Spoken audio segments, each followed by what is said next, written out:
Mr. Williams has been in custody since the 9th day of May of 2022. This is in my motion. Or it should be in my motion. He has sat through unnecessary jury selection for months, bringing in over 2,000 people when the jurors were chosen from the first 511. That should not be on him. This is excess. He's now sat here for a month while the antics of Judge Glanville and Lawyer Love and Lawyer Hilton cause him to just wander and squalor in a jail. The case is, God forbid there's a conviction, going to be reversed potentially because these are serious issues, and I've raised them. I've put them to the court. There are issues of confrontation clause violations, prosecutorial misconduct, judicial misconduct, not being present at a critical stage of proceedings. There is no reason to believe that Mr. Williams is fleeing. He would be crazy, because if he flees, the case goes on because it's mid-trial and he waives his appellate rights. He has the strongest ties to the community and the backing of wonderful people, both near and far, who are willing to come. Those are my changed circumstances. All right. Thank you.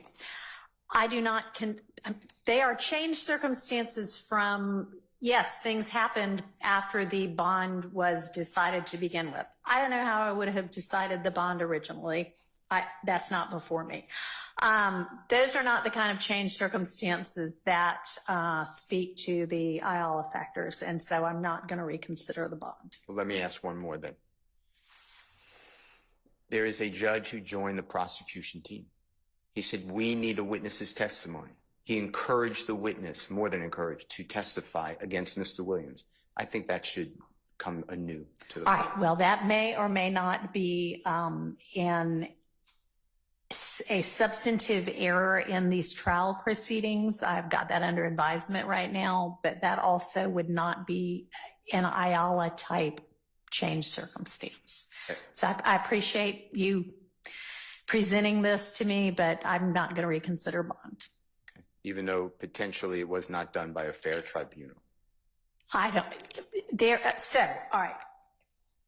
There is nothing, and I'll make a determination with regard to that substantively, but I will note that Judge Krause, who had a lot of these issues before her in the motion to recuse, her finding, while I think dicta, was that there was nothing improper. She said, you know, maybe I'd have done it differently, but that there was nothing improper substantively with what occurred. So at this point, we don't have, and the basis of her recusal was not that Judge Glanville is biased. It was that he engaged too vociferously in setting forth facts and information when he denied the motion to recuse, and that was not what the rules require, and so recusal was necessary. But she even, I think, went on to say,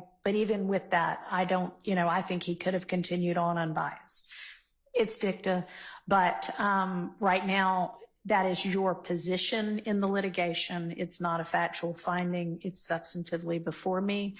And if that is the case, then there will be a different ruling made that will impact this trial, that may result in a mistrial, that may result in a mistrial with prejudice, but that would not impact a reconsideration of bond. Now, if there's a mistrial without prejudice, then bond maybe could be considered then. That might be a changed circumstance, but right now we don't have that. Then I'd like you to address just one last thing then. Judge and district attorneys come out after the ex parte hearing and not a syllable about Brady evidence.